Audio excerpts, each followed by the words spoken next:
Mate, chat to me about living in a canal boat for 10 years. Yeah, I mean, it was a good 10 years. So moved to London 2012, and I think I got lucky enough, I've got an uncle there, so I'm staying with him, and the back of his house is actually on a canal. Oh wow. And I knew I was going to just stay with him for a couple of weeks, because it was all very last minute, moving there. But yeah, saw the canal boats, and he was like, we should look into one of those, and amazingly 4 weeks later I'd taken a loan, purchased one, and that was me for the next 10 years. So you literally bought one? Bought one on a loan. So the idea was you could get a canal boat. It sounds ridiculous, right? You could get a canal boat for about £20,000. Okay, yeah. So I was a teacher, so it wasn't the worst job in the world, so I managed to get a loan, and then compared to paying what at those days probably a bit better, like 600-700, but then it would have been up to about £1,000. So you're talking less than 2 years, you probably were saving it. So I was like, this is a no-brainer. That's class. First winter was insane. I mean, it was probably the coldest out of the 9-10 winters I did there, and I didn't know what I was doing, because your only heat source is a little wood burning, coal burning stove, and I just didn't know how to light the thing. So yeah, you'd wake up with frost in the windows and stuff. But after that, got used to it, got much better, and then it was brilliant. So you're the kind of guy to talk to for setting up a fire that it burns through the night. Well, I always try it, and then like it probably gets to like 4 a.m. and it just it doesn't do it. Like. I don't think I ever got to the point where you would say I was very good at it. Yeah. But I was competent enough. But now I'm so sick of fires, I don't want to light a fire for the rest of my life. And that's your only heat source. It doesn't become a nice romantic thing. Yeah. Survival. Yeah. And so like, is that the Thames? I don't even know if there is other rivers in London. Right. So no, it's not the Thames. There are boats in the Thames. They tend to be a lot bigger, because the Thames is tidal in most places. But no, there's a canal called the Regent's Canal that runs right across London. I've heard of that, yeah. And then links with it's not a river, it's called a river called the River Lee, up and down east sort of north to south of East London.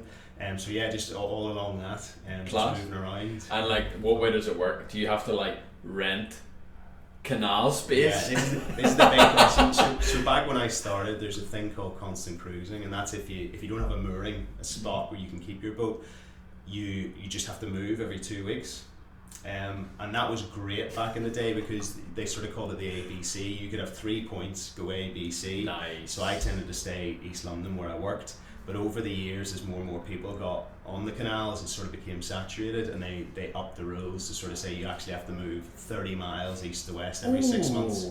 So it ended up actually you could be way out East London, then have a lovely time in Central London, and then way out West London. So yeah, it got harder. So I think I had a good 10 years on it. Interesting. Really, yeah. And then what's the depreciation value of a 10-year-old canal boat? Well, I ended up with 3 boats, so I did sort of work on each one, and by the time the last boat we bought was we bought like they call it a shell, so there's nothing in the middle of it, and the plan was to build it ourselves. Yeah. And we sort of bit off more than we can chew, so I think it took the guts of 4 years. Whew.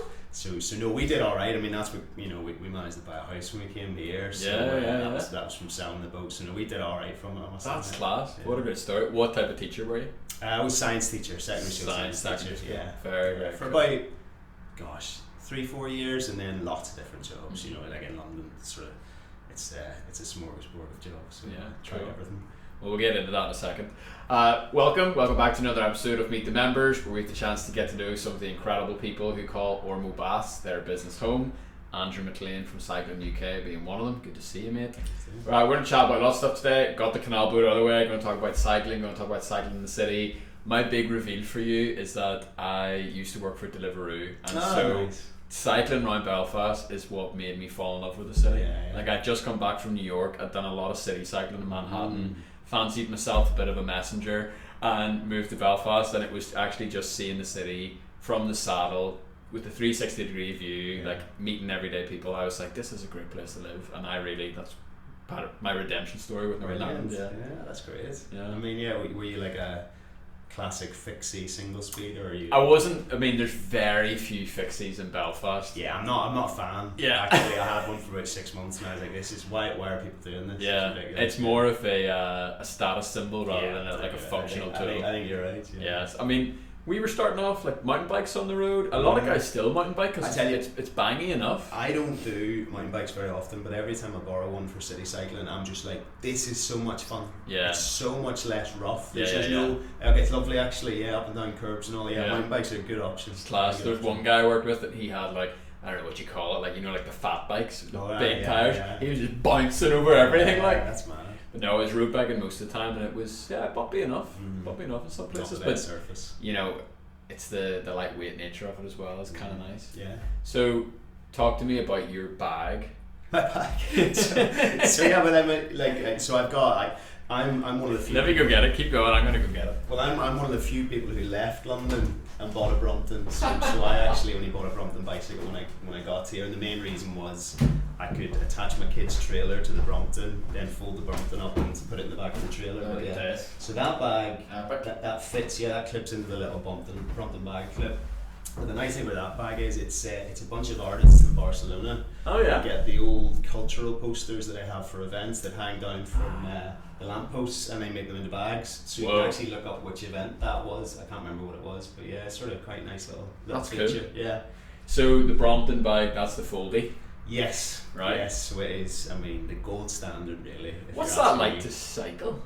It's actually amazingly quick to cycle. That was one thing that really surprised me. Whatever system I have, I'm not great with the mechanics of a bike, but it's really good to cycle in terms of speed.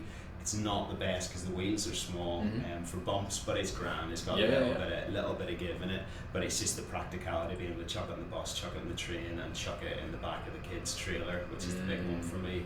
And I couldn't get over. Plus, I can keep it indoors under the stairs. So good. Yeah. What's your how quickly can you assemble and deassemble it? It depends on the day. I mean, when I first started, I think that's like your stress indicator. It's like if it takes me more than a minute, I know I need to get more sleep. That's it. I mean, yeah, I'm not like awful, but I see some people in London. It's like, whoa, hold on, they just get off the bike and they're picking it up and grabbing it. James Bond with a gun, like that sort of vibe. Yeah, exactly. Sometimes it works perfectly for me, and you're like 15 seconds. Sometimes it just doesn't work, and I'm there for like a minute and a half. Yeah, but not long. Yeah.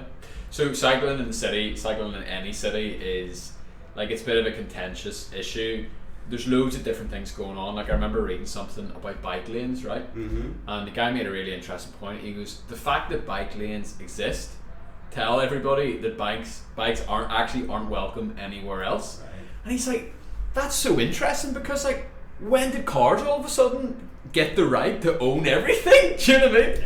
It's mad. And like, you know, I know when I was working for Deliveroo, like the council maybe passed something where it's like bicycles aren't really allowed on footpaths either, so you're kind of like, where the heck does this thing go? This thing that goes 12 miles an hour and weighs, with rider included, 150 kilograms versus something that's going in the city 30 miles an hour that weighs 1.5 tons. I mean, it's quite a disparity in those two things. It's not easy. I mean, but you know, one of my jobs is certainly to advocate for cyclists at that sort of level, but one of the big challenges is there's a very big difference between people who cycle already and people who we need to cycle.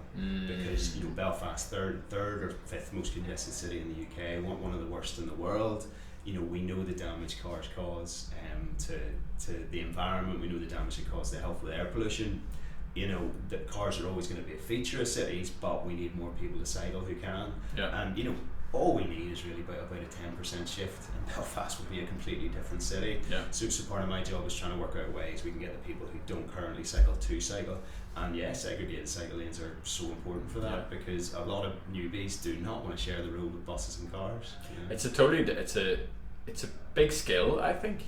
You know, and unless you've kind of like gone through that early brick yourself phase and you get confident and you know how to like, you know, take up a bit of space, it's very hard to, you know, the barrier to entry is quite high. And almost like it, you know, it's great when you get involved as a teenager because you know, your sort of risk taking is probably higher. Your understanding or concept of your own mortality isn't really there. So when you if you can get over that at a time in your life where it's easy to get over that, but at the end of the day, you know, when we look at the collision data, you know, there's not much you can do as a cyclist. Your behaviour doesn't make a big difference. The clothing you wear doesn't make a big difference.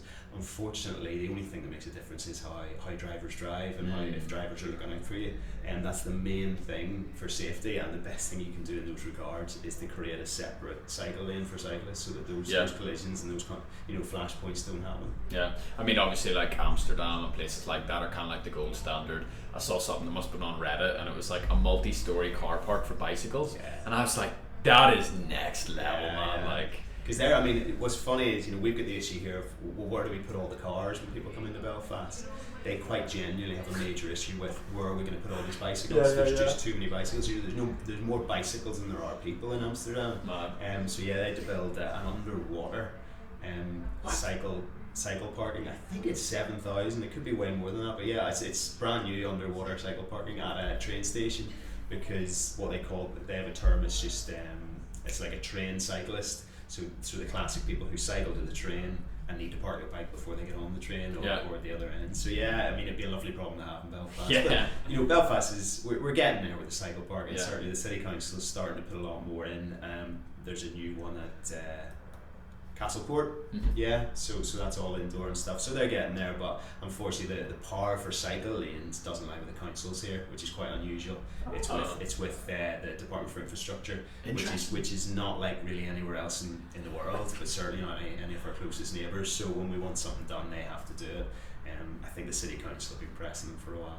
Yeah, it's interesting because obviously it's all about getting people into work, isn't it? Like from a lot of people's perspective. Or kids into school is a huge one for Northern Ireland. It'd be lovely. Imagine all these parents didn't have to be involved with their kid getting to school.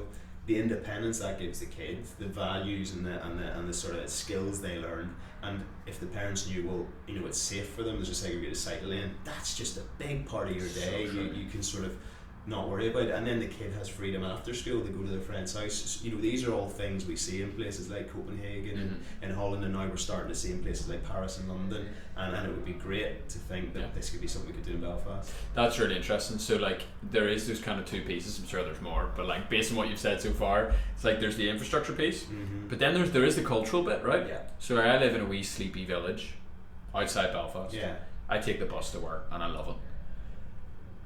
90% of parents are driving their kids to school, and it's within walking distance. Right. Do you know what I mean? I remember Short Strand. I always cycle past it. I can't remember the awesome slogan they used, but it was basically just like, you're dumping all of your smog from your Range Rover in our community and then heading off to Helens Bay. Yeah, I mean it's the classic.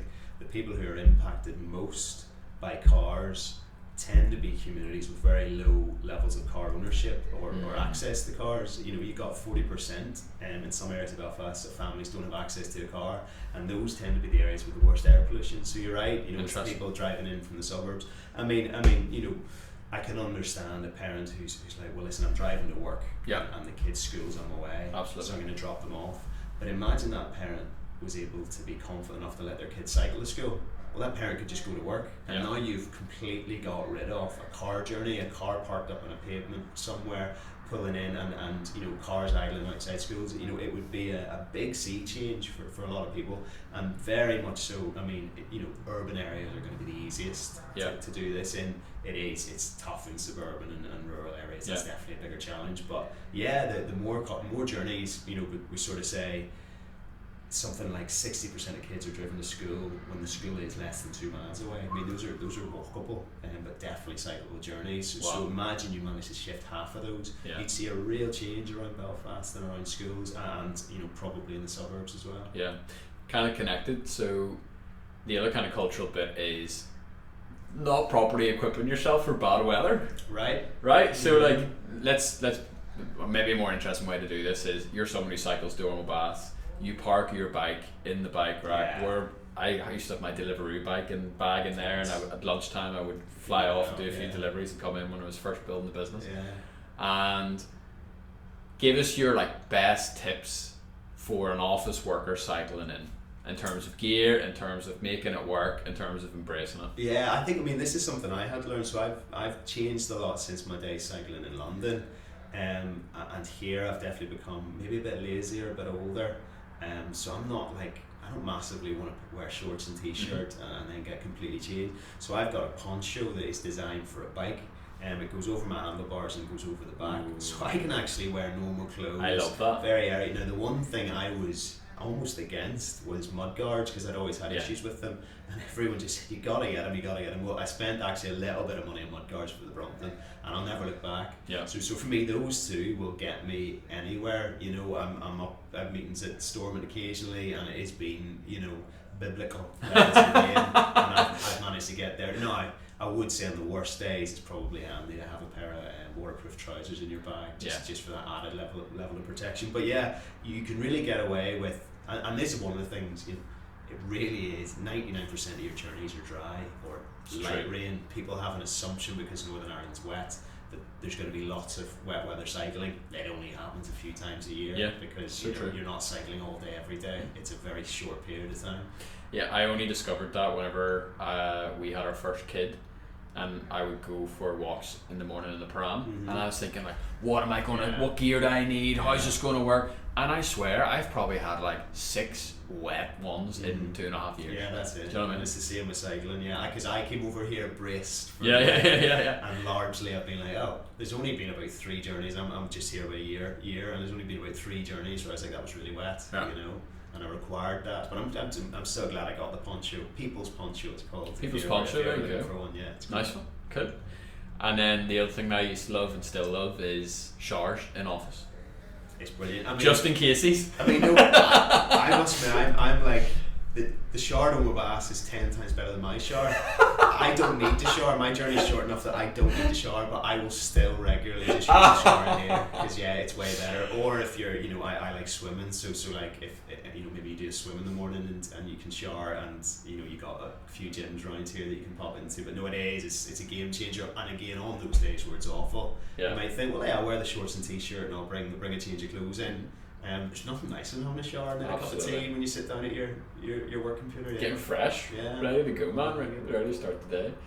What is your kind of main thing that you're working on at the moment? In work, So, I mean, Cycling UK is a fairly large charity, but a lot of the work they do is in England and Scotland, and we're almost at the beginnings in Wales and Northern Ireland.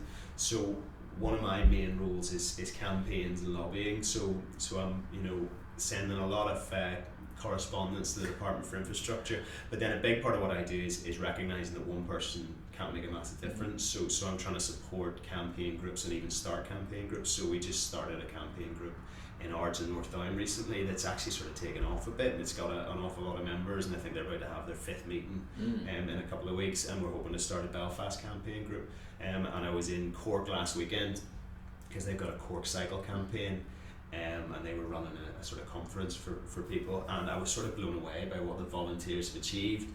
They now run completely volunteer-led a Cork cycling festival every year that involves tours within the city, tours around the city, vegan restaurant tours, bicycle events, fix-it bike events, learn to be a bike mechanic events. And I'm just like, well, why can't Belfast do this stuff? There's enough people now interested. I'm seeing more and more people cycling. And I just think, one of our jobs here very soon is going to be saying, right, how can we associate all these people who cycle in Belfast together so they feel some sort of level of one voice, and that's a lot more powerful. So a big part of it is supporting local campaigns. It's cool. There's something about the bicycle has always been like, I don't know, like somewhat political. Like it's always been like associated with that, like different types of revolutions, like I know feminism and the bicycle is like intimately connected. I remember reading one time it's like the bicycle is responsible for like way more than what we can wrap our heads around.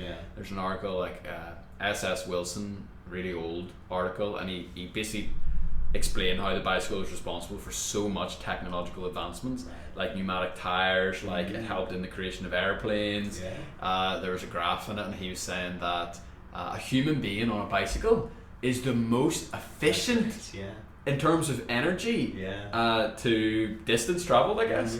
The most efficient thing ever observed in the natural world. Like more than like a salmon, more than like an eagle flying, like a human on a bicycle. It's mad. No idea. I mean, it is incredible. I mean, you think of that stuff. New technology is going to be important in the fight against climate disaster. But sometimes you just got to look back and say, well, hold on, we invented this a long time ago, and it's still the most efficient. And now when we look at things like e-bikes, it's quite astounding the weight you can carry. My partner, who's heavily pregnant, took me and my wee one on the back of a bike. I mean, that's and she was just like, goodness, I have to take the power down here because it's almost too easy. And if we do a comparison from an electric bike, right, to an electric car, You know, the John O'Groats to Land's End, the furthest places you can get in England through England and Scotland.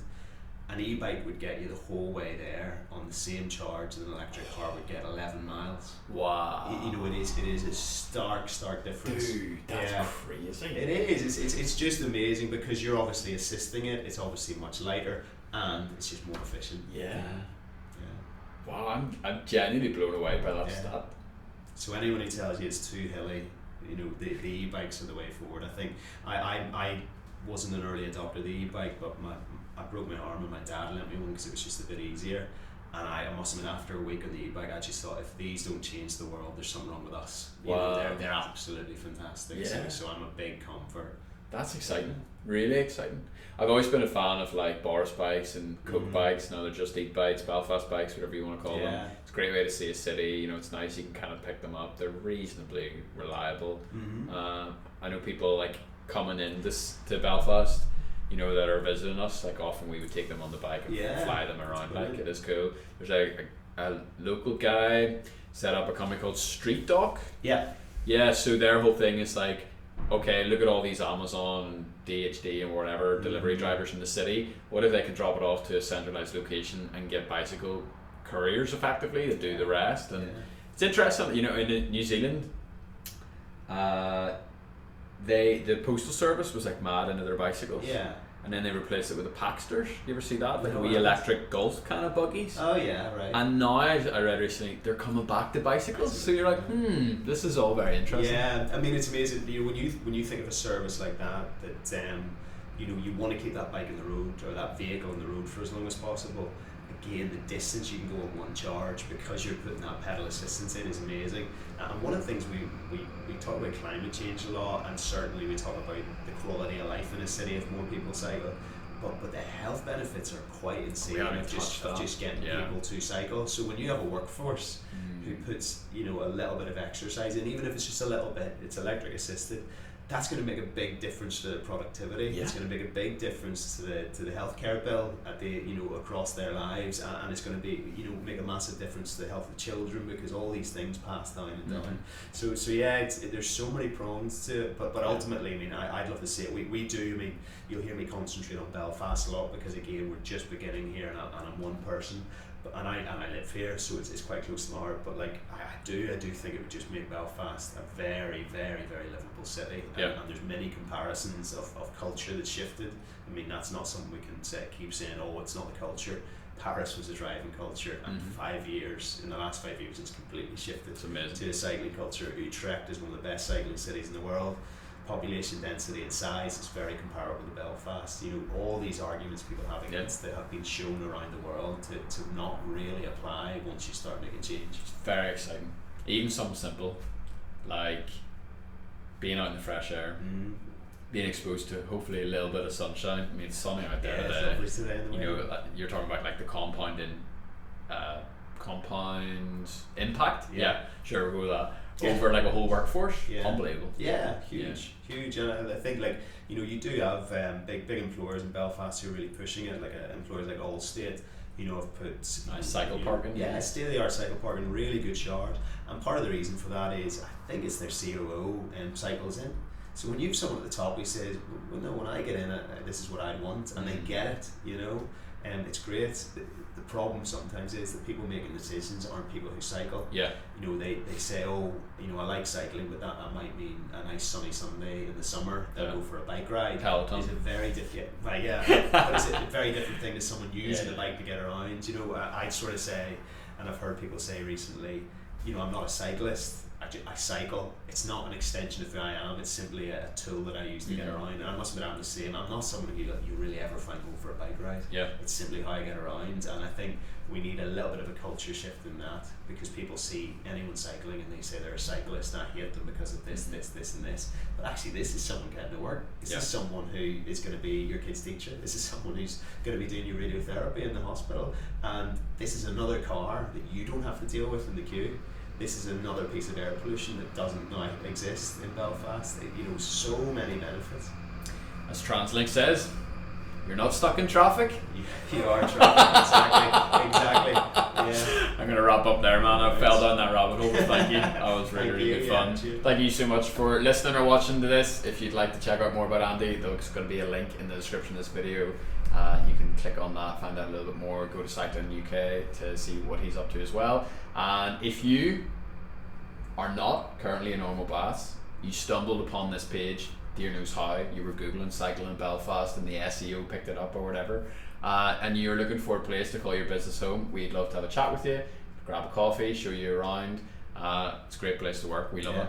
Great community, lots of cyclists, or people who cycle to work who don't identify as cyclists. Absolutely. And we'd love to see you here. So yeah, thank you very much again and have a great rest of your day.